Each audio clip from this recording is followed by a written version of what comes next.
इस सूट को डिज़ाइन करके जितना मुझे मज़ा आया ना, मैं आपको लफ्ज़ों में बता ही नहीं सकती। उसकी रीज़न ये है कि इस सूट को जैसे ही मैंने डिज़ाइन किया था, मुझे माशाल्लाह से अल्हम्दुलिल्लाह से बहुत ऑर्डर्स मिले इस ड्रेस के।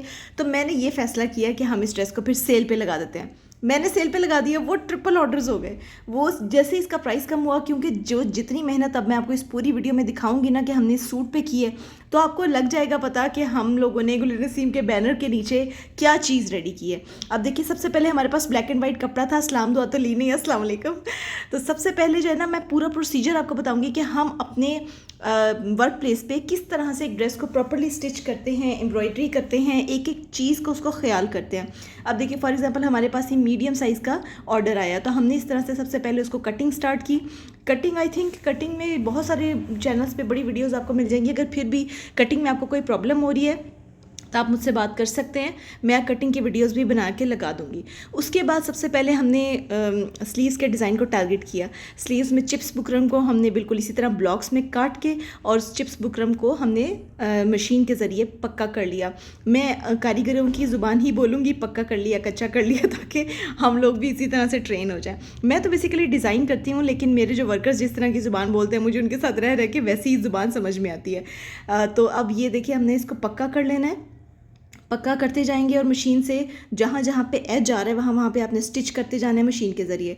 अब वो एक दफ़ा हमने स्टिच कर लिया, उसके बाद अब ये जहाँ जहाँ अंदर से कपड़ा है, क्योंकि हमने इसको कट वर्क की सूरत में, जिसको हम कटां भी कहते हैं, ये कट वर्क की सूरत में जिस शेप में बुकरम काटा है उसी शेप में हम लोगों ने स्लीव्स रेडी करने हैं। तो इमेजिन करें, मेहनत भी है लेकिन खूबसूरती, जब इसका फाइनल लुक रेडी होगा ना, तब आपने मेरे से बात करनी है। अब हम इसको उल्टाएंगे, इस कपड़े को जहाँ जहाँ चिप्स बुकरम लगा है उसने शेप दे दी है कपड़े को। अब आप देखेंगे, अब आप उल्टाएंगे इसको तो इसकी बड़ी ही प्यारी खूबसूरत सी लुक सामने आ जाएगी।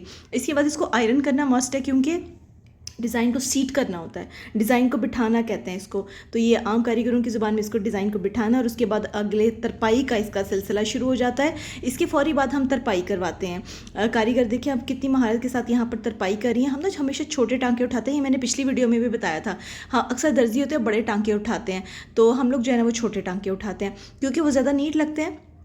Well I guess, I think. अच्छा, उसके बाद ना सेंटर लेसेस भी हमने इसमें अटैच की थी, हमारे डिज़ाइन का हिस्सा थी, क्योंकि मुझे चाहिए था कि हम लोगों ने सेंटर लेसेस और प्यारी सी डिज़ाइनिंग के बाद एक ड्रेस को रेडी करना था।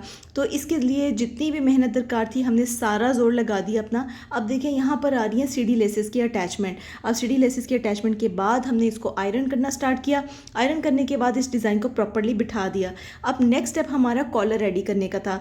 यहाँ से हमारा कॉलर रेडी होने का स्टेप स्टार्ट हो गया। और आप लोग सुनाएं, सब ठीक ठाक है, खैरियत से, बाल बच्चे ठीक है, घर में सब ठीक ठाक है? यार आजकल काफ़ी वायरल चला हुआ है, तो सब लोग अपना काफ़ी ख्याल रखें, ठीक है। अच्छा, उसके बाद ये जो हमारा नेक लाइन है ना, जिसको हम चाइनीज़ नेक कॉलर कहते हैं, इस तरीके से सेंटर लेस इसमें डाली जाती है। अब ये इस पट्टी को भी हमने तैयार किया और इसके दोनों तरफ चिप्स बुकरम लगा दी, जिससे इसको एक बॉडी मिलेगी, वरना तो वो कॉलर बैठ जाएगा ना, वो तो बिल्कुल ऐसे लगेगा जैसे पता नहीं क्या मरी हुई चीज़ है। तो उस कॉलर को एक शेप देने के लिए, फिक्स करने के लिए हमने इसमें चिप्स बुकरम की पट्टियाँ ऐड की, और चिप्स बुकरम को फिर हमने मशीन के ज़रिए, सिलाइयों के ज़रिए पक्का किया। बीच में हमने सेंटर लेस लगा दी। सेंटर लेस लगाने के बाद अब आप नेक्स्ट स्टेप शायद पता नहीं रिकॉर्ड हुआ है नहीं, जिसमें सेंटर लेस के नीचे से कपड़ा काटते हैं। कपड़ा काटने के बाद उसको तरपाई में दे देते हैं, उससे बहुत प्यारी लुक आती है। अगर सेंटर लेस के नीचे कपड़ा होना तो बिल्कुल सेंटर लेस ना नज़र आती है, ना ही मज़े की लगती है। इसीलिए इसको सेंटर लेस कहते हैं, क्योंकि इसको लगाने के बाद इसके नीचे जो कपड़ा है ना, उसको हम काट देते हैं। काट के दोनों साइडों पे फोल्ड करके तरपाइयाँ करते हैं या सिलाइयाँ करते हैं, as per requirement of the कारीगर। अच्छा, उसके बाद फिर इसमें तरपाई है। मैं हमेशा तरपाई करती हूँ गले पर, मेरी वर्कर्स भी तरपाई करती हैं, क्योंकि तरपाई से जितनी सफाई आती है उतनी आपकी मशीन से, स्टिचिंग से नहीं आती, क्योंकि वो सिलाई फिर नज़र आती है। जब वो नज़र आती है ना, तो फिर उसकी लुक बैठ जाती है। तो इसलिए इतनी सिलाइयाँ जब गले पे होंगी तो वो बुरी लगेंगी ना, इसलिए हम तरपाई का सहारा लेते हैं, जो कि कपड़े की फिनिशिंग को बड़ी प्यारी लुक देती है। अच्छा, उसके बाद आप देखें कि इसकी पट्टी तैयार हो रही है। इसकी पट्टी सॉरी, ये ज़्यादा स्पीड हो गई। अच्छा, बहरहाल इसकी पट्टी इस तरह से तैयार होनी है। ये देखिए, अब देखिए, सारी cross Chinese neck line collar finally ready हो गया है, जो बहुत प्यारा लग रहा है। पीछे से पूरा घूम के आएगा ये, तो ये बड़ा प्यारा लगता है। इसके लिए पूरी चिप्स बुकरम की पट्टियों के ज़रिए हम इसको बनाते हैं। It's amazing looking. अब इसकी जब फाइनल लुक देखें ना, मज़ा तब आएगा। अब आ जाती है घेरे की बारी। घेरे में हमने स्टेप क्रिएट करना था, जिसकी वजह से ये वर्कर्स हमारी इस तरह इसको कटिंग कर रही हैं, और उसके बाद हमने यहाँ पे चिप्स बुकरम लगा के इसको एक बॉडी देनी थी, क्योंकि वरना इस तरह झोल खा जाता है ना, हर जगह चिप्स बुकरम लगाने का मकसद ये होता है कि वो एक शेप क्रिएट करे। जब वो शेप ही नहीं आएगी तो फिर सूट का मज़ा नहीं आएगा। तो अब उस शेप को निकालने के लिए, उस शेप को क्रिएट करने के लिए अब हमने नेक्स्ट स्टेप जो करना है वो ऑर्गेन्जा की पट्टी, आपने देखा कि पहले चिप्स बुकरम अटैच हुई, उसके इर्द गिर्द अब हम ऑर्गेन्जा इसमें अटैच करेंगे और फिर इसको एम्ब्रॉयडरी यूनिट में आगे फॉरवर्ड कर देंगे। एम्ब्रॉयडरी यूनिट में फॉरवर्ड करने के बाद इसके ऊपर एम्ब्रॉयडरी होती रहेगी और आपको बहुत मज़ा आएगा सारी वीडियो देखने में, क्योंकि पूरा प्रोसेस बता रहे हैं कि किस तरीके से पूरी स्टिचिंग डन की जाती है और हम अपने एक एक पीस पे कितनी मेहनत करते हैं, चाहे वो डबल एक्स्ट्रा लार्ज है, एक्स्ट्रा स्मॉल है, किसी भी साइज़ का आर्टिकल हमारे पास आ जाए हम हर साइज़ का आर्टिकल बनाते हैं। यही हमारी गुल नसीम की ख्वाहिश है और यही हमारी पहचान है। हम अपने कस्टमर तक अपनी चीज़ खुद तैयार करके अपने हाथों से पहुंचाते हैं, कहीं से हम नहीं उठाते। डिज़ाइनिंग मेरी अपनी होती है, मैं डिज़ाइनर हूं, जो कि मेरा बहुत बड़ा शौक़ है। अब देखिए हमने इसको एम्ब्रॉयडरी यूनिट पे सेंड कर दिया। एम्ब्रॉयडरी यूनिट पे सेंड करने के बाद अब नेक्स्ट स्टेप इसके ऊपर सारी एम्ब्रॉयडरी स्टार्ट होनी शुरू हो गई।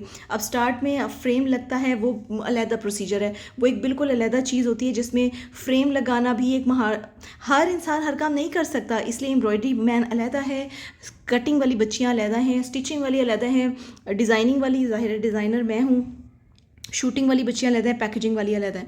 तो ये सारी चीज़ें मिल मिला के हमारा एक ड्रेस तैयार करती हैं, जिसके ऊपर शदीद मेहनत अभी आपको नज़र आ रही है। अब हमने इसको एम्ब्रॉयडरी यूनिट में जब भेज दिया, अब इसका घेरा रेडी होगा और प्राइस भी मैं आपको इसकी बताती चलूँ। जब हमने लॉन्च किया था तब ये 4400 का था, राइट नाउ ये वाला 3300 का जब मैंने किया तो मुझे इसके शदीद ऑर्डर्स आए, इतने ऑर्डर्स आए कि पिछले एक हफ्ते से हम सिर्फ यही एक सूट बना रहे हैं अपने वर्क प्लेस पर। इतने वर्कर्स हैं, सबके हाथ में एक ही सूट है, क्योंकि इसी के ऑर्डर्स बहुत ज़्यादा आए हुए हैं। तो इस तरीके से हम इसको बनाते जाएंगे और देखें कितनी क्यूट लग रही है और कितना अच्छा इसका एम्ब्रॉयडरी सेट हो रही है। इसकी अभी सारी बाउंड्री भी आप क्रिएट करके दिखाएंगे आपको, वो कैसे करते हैं। इसमें थोड़ी सी तिल्ले की टचिंग भी होती है। तो ये कंप्लीट जो इसका फाइनल लुक आएगा वो आपने देख कर फिर जाना है। अगर